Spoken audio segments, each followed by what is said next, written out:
الدورة السادسة لمسرح الأحياء بمدينة في عرض صحاري الحب،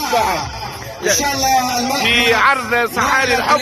الأجواء نلقوها كما هي في طريق بني خديج في مدينة مدين. أجواء كبيرة. كريم الخرشوفي، أنت أسعد واحد في اللحظات هذه. طبعا أنا أسعد واحد بنجاح الدورة هذه وبمشاركة كل فنانين الجهة وفي صحاري الحب وكل القادة الموجودين. يعطيكم ألف صحة على الحضور، وإن شاء الله يكون المهرجان ديما في تألق وفي نجاح إن شاء الله. هو فضاء المسرح الصغير منظمة لكنه كان كبير من خلال العروض.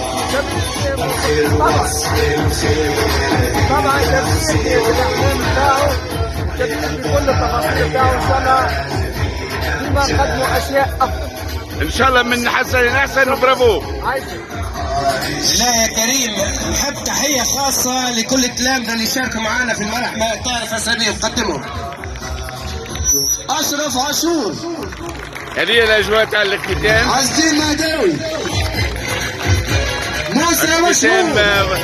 مهرجان مسرح الأحياء في مدين في طريق بني خديج، وأجواء كبيرة عاشها اليوم طريق بني خديج. فاطمة كمالي، ونيم كمالي، عمر مشهور، إياد عطي،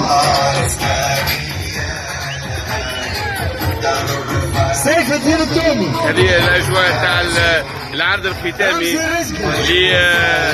لمسرح الأحياء في طريق بني خديج مدين. وكان العرض لصحاري الحب، إخراج المبدع حافظ خليفة.